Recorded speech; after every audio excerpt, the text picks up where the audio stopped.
지금 전쟁통에도 대형주의 실적 발표 차분하게 기다릴 수밖에 없는 상황입니다. 걸 기대가 그쪽에 있으니까요. 일단 내일이 목요일이죠. 벌써 내일인데 SK 하이닉스의 실적 발표가 나오게 됩니다.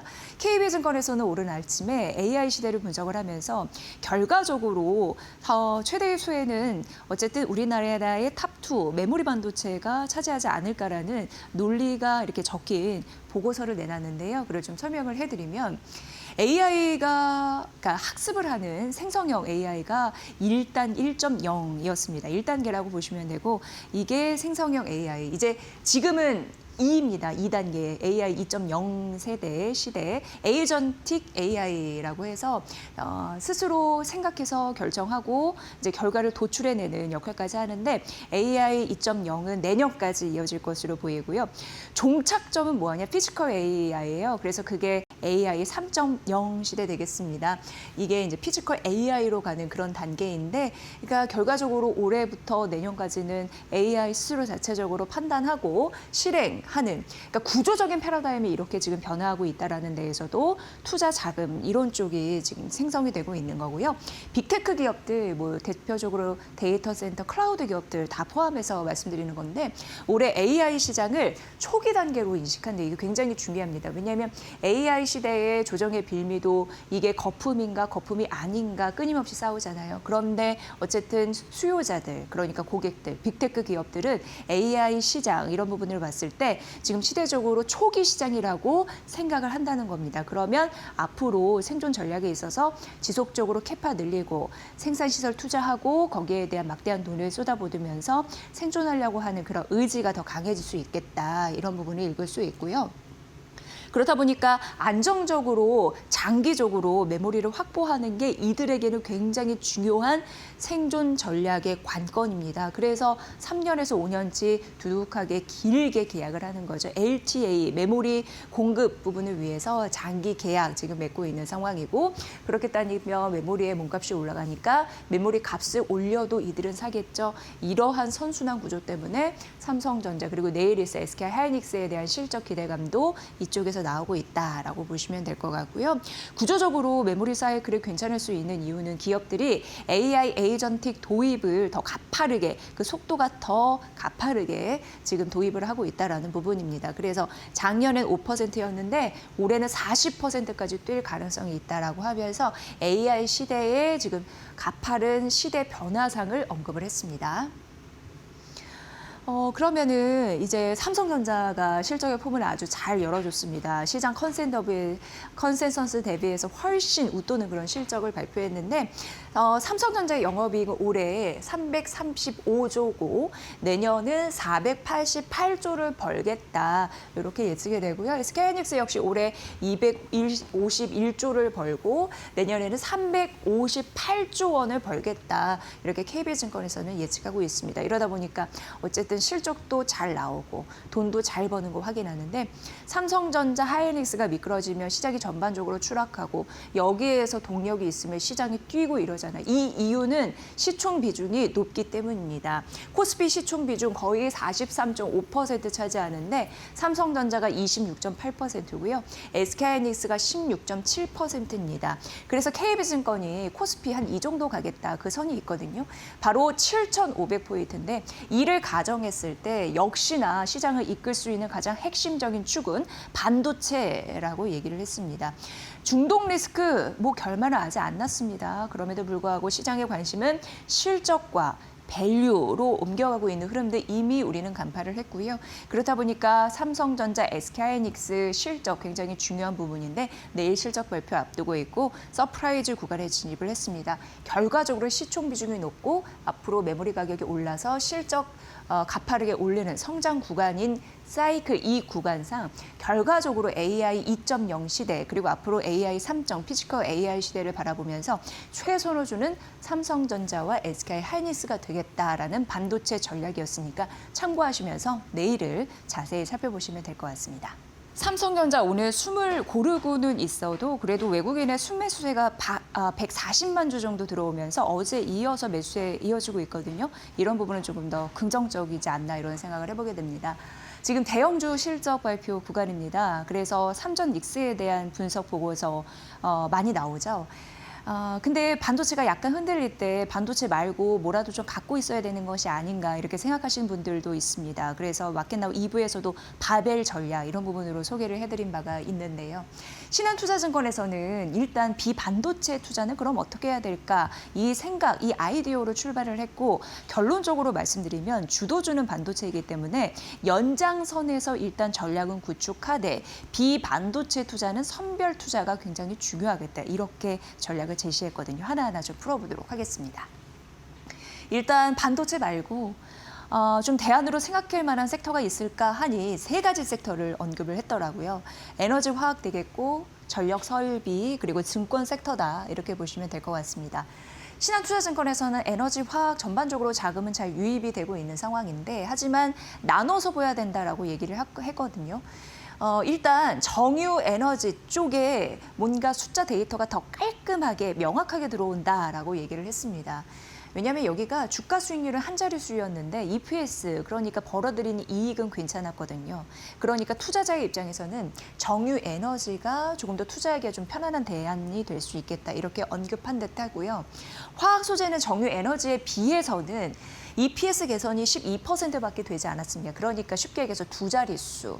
여기는 세 자릿수라고 얘기했는데 EPS 이런 부분 개선이. 근데 화학 소재는 또 주가는 또 올랐거든요. 그러니까 이 개선 대비 주가의 상승률을 따져봤을 때 훨씬 정유 에너지 섹터 쪽이 투자할 맛이 나지 않겠느냐 하나의 대안으로 이렇게 언급을 해서 에너지 화학은 정유 에너지 화학 소재 섹터라면 정유 에너지가 더 좋다라고 언급을 했습니다. 전력 설비 이것도 사실 어떻게 보면은 지금 일부 종목들이 팍 튀니까 이게 가장 유력한 대안지가 되지 않을까 이렇게 생각하실 수가 있는데요. 일단 실적 개선에 대한 폭이나 수급 이런 부분으로 봤을 때 제한적일 수 있는 요인이 있다고 합니다. 하지만 시장이 넓어지는 것을 감안하면 가장 유력한 주도 후보군이 될 수 있다라고 언급은 했습니다. 세 번째 증권 섹터인데요. 여기는 좀 살펴볼 부분이 있습니다. 왜냐하면 수익률이나 아니면 이제 실적은 개선되고 있고 어떻게 보면은 주가 상승 부담되는 섹터도 있는데 주가 밸류상으로 가장 부담이 낮은 그런 섹터이기 때문에 긍정적인데요. 하지만 외국인 수급은 아직 잘 들어오는 게 확인되고 있지는 않다고 해서 이게 약간 미스된 것 같습니다. 하지만 삼성증권을 제외했을 때 그러니까 수급적인 확인은 좀 필요한 상황이고 뭐 실적이나 밸류 같은 거는 뭐 좋게 평가한다라는 부분에서 그런 부분은 긍정적인 평가를 내릴 수 있겠네요. 그래서 전력 설비 이게 이제 다음 비반도체에서 주력 후보군이 될 것 같고 그렇게 따지면 주도적인 그 잠재율을 가능성을 가지고 있는 섹터는 증권이다 이렇게 보시면 되고 에너지 화학 섹터 중에는 정유 에너지다라고 보시면 될 것 같습니다. 자, 그럼 가파르게 오른 섹터 중에 이거 말고 이런 섹터들이 최근에 좀 눈여겨보시잖아요. 그런데 상승, 그러니까 가파르게 상승했던 이 섹터 같은 경우에는 여전히 선별 투자가 정말 유효하다라고 얘기를 했는데 대표적으로 2차 전지입니다. 여기가 어떻게 보면은 최근 한 달간 최고의 수익률을 기록을 했거든요. 거의 30% 가깝게 올랐으니까. 실적에 대한 기대감도 있습니다. 외국인과 기관도 좀 들어오고 있는 상황입니다. 그렇기 때문에 주가 수익률이 이렇게 그래도 다른 업종 대비해서 최고의 수익률을 기록을 할 수 있겠죠. 그리고 스마트머니 같은 경우에도 가장 비반도체 섹터에서 가장 많이 들어온 섹터가 바로 2차 전지이고 오늘 같은 경우에도 전반적으로 시장이 미끄러지는 과정에 좀 숨을 고른다라는 표현을 해도 될 것 같은데 2차 전지 섹터는 또 나홀로 잘 가는 흐름들을 보여주고 있어서 자금은 많이 들어온다라는 부분 있습니다. 태양광, 풍력, 수소에서는 전반적으로 보면은 일부 종목들로 좀 쏠림 현상이 가속화됐거든요. 대표적으로 삼성 SDI입니다. 삼성 SDI가 왜 이쪽에서 거론되지라고 생각하실 수 있지만 에너지 저장 장치 쪽입니다. 이게 이제 태양광, 풍력, 수소가 다 에너지잖아요. 근데 삼성 SDI 같은 경우에는 에너지 저장 장치 이쪽에 힘을 싣고 있기 때문에 그쪽으로 분류했는데 이쪽에 자금이 1조 이상이 들어왔거든요. 그러니까 일부 종목으로 쏠릴 현상이 지금 나타나고 있다는 겁니다. 그래서 이런 부분으로 봤을 때 기술적으로 과열 국면이 아닌가라고 언급을 했습니다. 그러니까 여기서도 목석 관리가 좀 필요한 그런 부분이고요.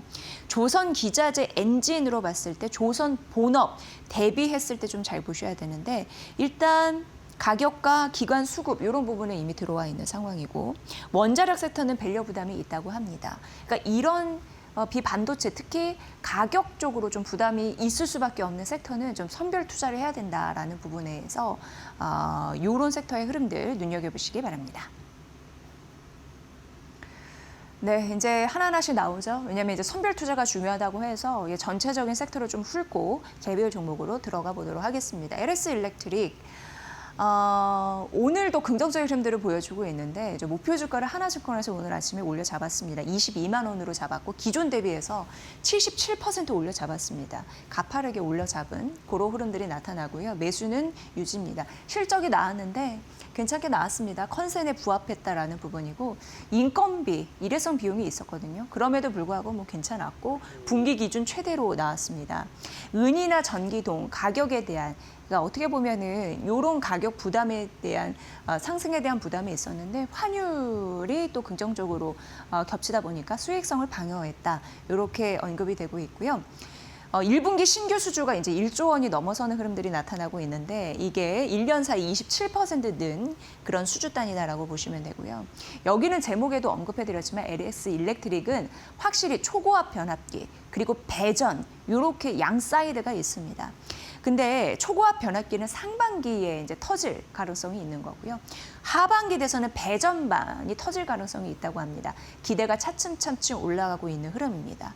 지금 수주 잔고로 봤을 때 고간에 얼마나 있나 봤더니 한 5조 6천억 원 정도 있는 상황인데 전 분기 대비해서 6천억 원 늘고 있거든요. 그러니까 점차적으로 이런 흐름은 우상향 패턴을 보일 것이다. 이렇게 하나증권에서는 언급했습니다. 그리고 대부분은 이제 초고압 변압기에서 수주 잔고가 좀 채워져 있다라고 보여집니다. 다음 페이지에서 보면은 배전반이 이제 하반기에 상승 동력이 되어줄 거라고 얘기했잖아요. 그걸 조금 더 말씀드리면 배전 사이클에 진입을 한다고 합니다. 초고압 변압기는 고속도로라고 생각하면 되고 배전은 약간 골목길 이런 부분이라고 생각을 하면 됩니다. 그러니까 발전소에서 도시로 가는지 도시에서 각 가정과 공장으로 가는지 그런 느낌을 좀 보시면 됩니다. 근데 배전 사이클 진입 앞서서는 이제 초고압 변압기에 대한 수주 이런 부분이 많이 들어와서 긍정적이었다면 하반기로 갈수록 배전반에 대한 사이클 눈여겨봐야 된다고 하는데 어쨌든 두 마리의 토끼를 다 잡을 수 있는 가능성이 있는 거고요. 배전 사이클 같은 경우에는 고객사나 제품 이런 부분에서 좀 맛을 볼 수 있는데 지금 전반적으로 데이터 센터 이런 부분에 대해서 직간접적으로 연결된 게 바로 LS 일렉트릭입니다. 온사이트 발전원이나 ESS 등 이런 부분이 같이 맞물리다 보니까 긍정적이고 데이터 센터 왜 얘기했냐면 빅테크에서는 이런 투자를 자꾸 늘리고 있는 상황입니다. 그리고 앞서서도 반도체 AI 시대 2.0에서 3.0 가는 길목을 말씀드렸지만 지속적으로 투자는 이루어질 수밖에 없는 그런 상황이죠. 내년까지 미국 유타 MCM이라고 해서 유타에 있는 생산 설비 공장이라고 보시면 되는데요. 그 캐파는 늘 것이고 조금 더 국내 청주 공장이나 텍사스 동남아까지 신규 사이트를 좀 확보할 더 그럴 가능성이 있기 때문에 긍정적이라고 합니다. 앞서서 LS 일렉트릭 22만 원으로 목표 주가를 하나증권에서 올렸다고 말씀드렸는데 LS증권에서 26만 원으로 또 높여 잡은 흐름들이 오늘 아침에 있었습니다. 오늘 증권사 상당 부분 LS 일렉트릭 분석했습니다. 왜? 실적 발표 연관해서 나온 거겠죠. 그러면서 26만 원으로 그러니까 밴드 거의 상향이라고 보시면 되거든요. 최상단. 스토리, 성장 스토리, 초고압 변압기와 배전반 이쪽입니다. 그리고 실적 괜찮아지니까 모두 최강이라고 표현을 했더라고요. 이런 부분 잘 참고해 보시면 될 것 같고 오늘 오르는 이유 이런 쪽에서 일지 않을까. 실적에 대한 기대감, 추후 이런 부분이 받쳐줬을까 아닐까 생각을 해봅니다. 네, 그리고 JP모건에서 LG 엔솔, 앞서서도 2차 전지 그리고 전력기기 다 비반도체 섹터에서 분석을 해드렸잖아요. 조금 더 파고들면 LG 엔솔이 있더라고요. JP모건에서 전고점 넘을까? LG 엔솔 아마 전고점 52만 원이었을까요? 이었을걸요. 근데 목표 주가 JP모건에서는 45만 원 얘기했다가 51만 원으로 올려잡았고 비중 확대 유지 전략을 제시를 했습니다. 왜 올렸냐? 영업이익 전망치를 올렸거든요. 한 올해는 2%, 내년 1% 정도 추가적으로 올렸습니다. 여기에서 긍정적인 소식이 있습니다. 그러니까 이슈가 나왔기 때문에 긍정적인 흐름들이 있는 거고요. 메르세데스 벤츠에서 공급 계약 소식을 알렸는데 LFP 배터리 공급 업체로 선정한 거 처음 공식적으로 인정을 한 그런 셈이었습니다. 그런데 그 단위가 좀 됩니다. 2조 원 넘게 계약을 했고 LFP 배터리 공급하는 거고요. 그런데 이게 LG 에너지 솔루션 기업 입장에서는 굉장히 좀 긍정적인 부분이 그 르노 이외의 OEM 쪽에서 봤을 때 첫 LFP 배터리 수주를 하는 거기 때문에입니다. 사실 중동 분쟁 일어나고 이후 2차 전지 관련주, 배터리주는 더 빵 뜨는 흐름들이 있었는데 왜냐하면 ESS 수요가 늘어날 가능성이 있기 때문에 에너지 저장 장치에 대한 필요성 더 크게 느끼고 있는 상황이거든요.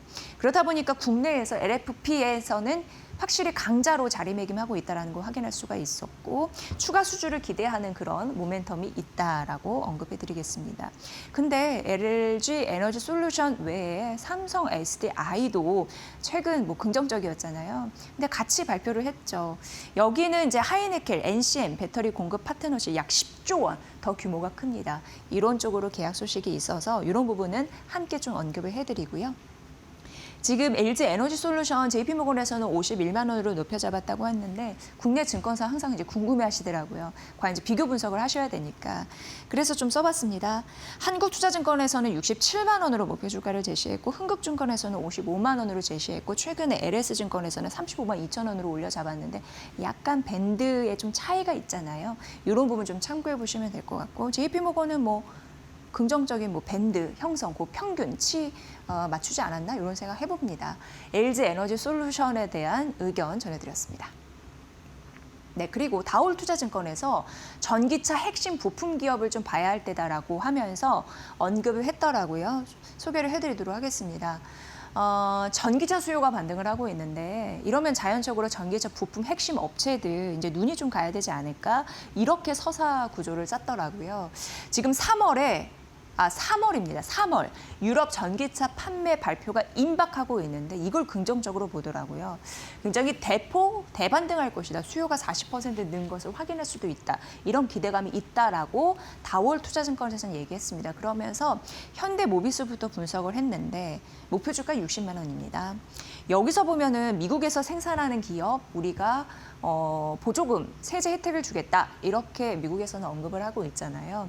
그걸 대응을 했었고 그러면서 2030년 그 수령액이 한 1조 원 정도 될 것이다. 이런 부분이 있고요. 지금 전기차, 그러니까 유가가 너무 이게 전쟁이 아직 끝나지도 않기 때문에 오늘도 원유에 대한 변동성이 굉장히 커서 주가가 그렇게 쉬 못 가는 흐름들을 보이고 있잖아요. 이게 전쟁에 대한 결말이 나기까지는 원유 불확실성은 큽니다. 이에 대해서는 이후에 조금 더 분석을 해드릴 거고요. 어쨌든 이러면서 반사 이익은 전기차에게 돌아가고 있는 상황인데 전기차 수요가 반등하면 이익이 확대될 수 있는 구조다. 이렇게 보시면 될 것 같습니다. 이게 배터리 팩 이런 느낌으로 보시면 되고요. 3월부터 고유가였는데 제가 말씀드린 대로 미 전기차 수요 이런 부분이 좀 붙고 있는 흐름들이 나타나고요. 전분기 대비해서는 1분기 영업이익 좀 낮춰질 가능성은 있으나 2분기부터 전동화 부문의 턴 어라운드가 가시화되면서 긍정적이고 기아를 중심으로 전기차 판매는 늘어날 가능성 이런 부분이 언급이 됐습니다. 그래서 현대모비스 핵심 부품 기업으로 일단 언급이 됐고요. 다음 판은 이제 SL과 화신 되겠습니다. SL도 목표 주가 일단 있습니다. 10만 원입니다. 여기는 이제 기술력인데 초미세 렌즈 기업 기술인데 그 도입이 확대가 되면서 아무래도 이런 초미세 기술력이 있는 기술 같은 경우에는 기술력이 있는 기업 같은 경우에는 좀 단가가 높을 수밖에 없습니다. 그런 흐름에서 자연스럽게 연결해 보시면 될 것 같고요. 이게 제네시스와 아이오닉에 적용이 되는데 20에서 30%의 평균 판매 단가가 인상될 가능성 이런 부분이 있다고 합니다. 부품사 최대로 영업이익 1분기에 낼 가능성이 있다고 하고 다만 전분기 대비해서는 소폭 좀 빠지는 느낌은 있네요. 그래도 아무래도 부품사에서는 최대라고 하니까 눈여겨볼 만하고요. 화신 같은 경우에는 투자 의견이나 목표가를 제시하지는 않았습니다만 그래도 단기적으로 주가 모멘텀이 붙을 가능성이 있다라고 하면서 화신을 언급을 했습니다. 여기는 국내 배터리 팩 케이스 그러니까 배터리 외부적으로 뭔가 보호해주는 그런 느낌이 들잖아요. 그 비반으로 외형 성장을 한 곳입니다. 단가도 대당 한 100만 원 수준이라고 하고요. 올해 매출은 한 1,600억인데 좀 많이 튈 가능성이 있나요? 내년은 딱 1,000억 원 더 벌어서 2,600억 원 정도 매출단을 기록할 수 있다라는 부분인데 결과적으로 왜 이렇게 나오냐 봤더니 2분기 기점으로 이렇게 좀 반등 가능성이 있다고 합니다. 이 개선에 대한 사이클이 2분기를 기점으로 생각하면 된다. 그러니까 지금 시점이잖아요. 지금 스타트 2분기 4, 5, 6월이니까 이런 부분으로 화신 언급했으니까 살펴보시기 바랍니다. 전기차 핵심 기업입니다.